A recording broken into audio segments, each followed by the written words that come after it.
Благодарам. Почитувана македонска јавност, почитувани медиуми и колеги, во моментов говориме за еден од пакетот закони кои се поврзани со изградбата на коридорите 8 и 10Д, законот за урбанистичко планирање. Јас навистина не знам дали сте свесни, колеги, дека со ова што го правите, за вас нема разлика меѓу законското и незаконското. За вас исто тежат и законот и криминалот, иста вредност имаат и легалното и нелегалното. Со случувањата деновиве на комисиите, на Комисијата за неевропски прашања, само докажувате кој е вистинскиот газда, а кој е неговиот извршител. Да, со предлог законот за изменување и дополнување на законот за урбанистичко планирање се прават измени и дополнувања кои се однесуваат на процедурите за креирање, донесување и реализација на урбанистички проекти за објекти од стратешки интерес во кои спаѓаат државни патишта, железнички пруги, магистрални гасоводи, како и други градби од јавен интерес кои се реализираат како стратешки инвестициони проекти или проекти од стратешко национално значење утврдени со закон, но тоа никако не ви дава за право под превезот на стратешки интерес да го суспендирате македонското право и да не почитувате цела низа на законски одредби за градење. Тоа никако не ви дава за право да ја загрозувате евроинтеграцијата на Македонија, злоупотребувајќи го европското знаменце за да правите криминал и за да гласате закони кои се противуставни. Верувајте, народот го гледа сето ова. Амбасадите на земјите членки на Европската Унија, делегацијата на Европската Унија во Македонија и Европската комисија гледаат како секојдневно го оцрнувате процесот кој има за цел хармонизација на нашето законодавство со законодавството на Европската Унија. Предложениве измени на законите зафаќаат аспекти од одредени права заштитени со Уставот и предвидуваат исклучоци од веќе воспоставени правила. Законите не смеете да ги изменувате заради конкретен проект, туку мора да воспоставите систем во кој заштитата на интересот на државата ќе биде приоритет. Нетранспарентен процес во носењето, именувањето, закони од значење за државата предизвикува недоверба во власта и институциите и можеби ви делува како отпор кон проекти кои можеби и се добри. За жал, до овој момент воопшто не убедивте во тоа, а не убедивте и тоа како во фактот дека патиштата до нашите автопатишта се поплочени со криминал. Ова го велам најмногу заради фактот што ниту нам, ниту на граѓаните, ниту на стручната јавност ни дадовте време да процениме колку се зголемуваат ризиците од корупција со измениве што ги предлагате. И сега можеби ќе речите дека нагаѓаме. Почувме пред малку дека и нашите говори овде биле рекла-казала, но, колеги, целиот договор е рекла-казала, бидејќи еве и во текот на денешниот ден од страна на овде присутниот заменик министер не слушнавме конкретен одговор на прашањето што го поставија буквално сите дискутанти, моите колеги од опозицијата, бидејќи дискутанти од страна на колегите на власта нема, ако е гласи дали заменик министерот го има видено договорот. Затоа, колеги, на договор кој што не го гледаме, само тоа ни останува, да си нагаѓаме. А со тоа пак што го криете договорот, дури и од колегите кои што имаат безбедносен сертификат, само ги потврдувате нашите сомнеши. Верувајте, ниту сакаме, ниту можеме, ниту пак смееме да застанеме за нешто што не сме го виделе. И не, колеги, граѓаните заслужуваат анализа и отчет во законодавната пракса со цел зачувување на владењето на правото. На Артан Груби видовме му објасниле, ама не му дообјасниле. Тој вели дека договорот бил класифициран, ама се класифицира државна тајна, се класифицира воена тајна, набавка на тенкови, хеликоптери, противвоздушна одбрана, пушки, пиштоли, а овде такви нешта нема. Странско работно лице, согласно нашите закони, не може да биде создавач на класифицирани информации, односно класифициран договор.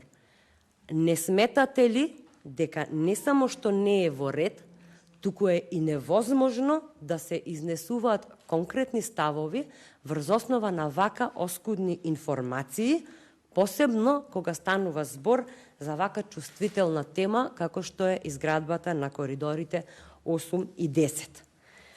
Со владењето на правото, за жал, спаднавме и под Косово, а кај нас да го излечи владењето на правото може само нова власт, бидејќи оваа дефинитивно се одрече од поимот владење на правото.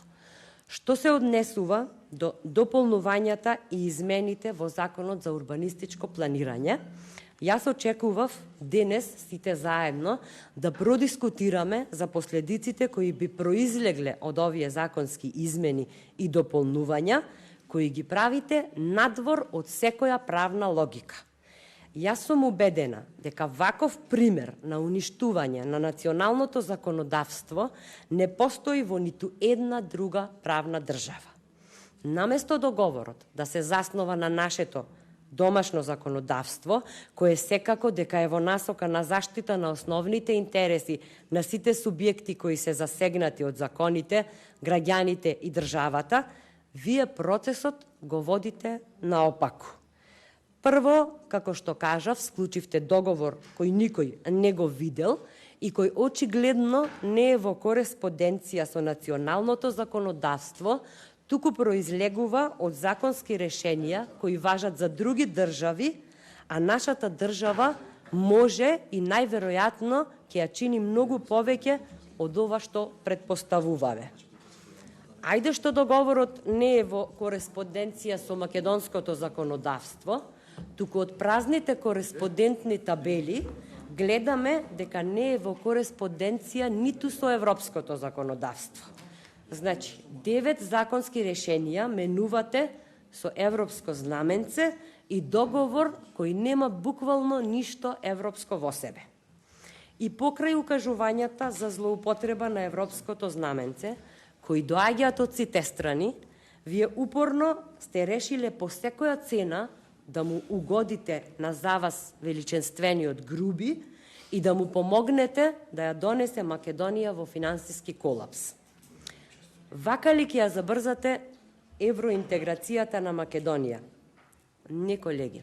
Со носењето на вакви законски решенија, вие само го дерогирате целокупниот законодавен систем во државата, уште подлабоко го нарушувате владењето на правото, ако воопшто и го има после се ова што го правите, и ако воопшто ви значи, ова што го правите може да биде само еден лош пример насловен како озаконување на криминалот и корупцијата.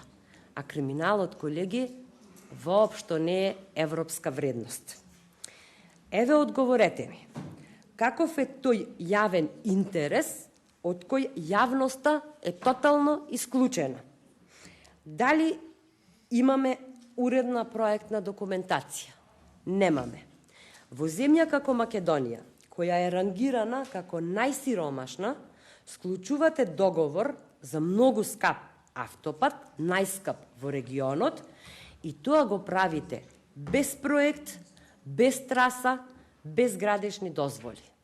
Очекував колешката која се чука во гради за зеленилото да биде тука денес, па да праша што ќе се гради, како ќе изгледа, каде ќе води, низ кои приватни имоти ќе помине трасата, колку шуми ќе се изградат, колку шуми ќе се уништат, се извинувам, дали може би изградбата на коридорите ќе ги реши проблемите со загадувањето, со животната средина, дали е во ред да се експлоатираат минерални суровини на македонската земја, кој каде сака да вади од македонската земја што сака и дозвола за тоа да добива во експресна процедура од само 14 дена. За жал, ево ја нема денес овде, исто како што ги нема и двајцата колеги кои дури и физички ќе се пресметуваа токму по однос на темата изградба на коридори.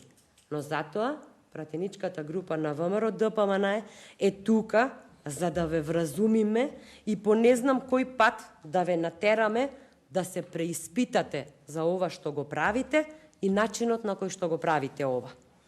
Ние ве уверуваме дека опозицијата нема апсолутно ништо против самиот проект. Нашиот проблем е во фактот што не можеме и не смееме да замижиме пред малиот милион основи за корупција во изведувањето на овој проект. Не сме против градење, ама сме против крадење и распродажба на национални и државни интереси.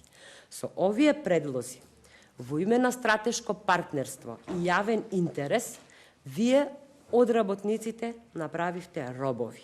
Овозможувате легално уништување на културното наследство, ги кршите веќе загарантираните права со Уставот и правите исклучоци на веќе воспоставени правила.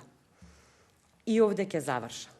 Она што после се може да се заклучи е дека најважното во целава приказна наречена коридори не е дали ќе се изградат коридорите, туку најважниви се сумите кои што ќе се поделат. Ви благодарам. Фалиндерите да ту... Ви благодарам.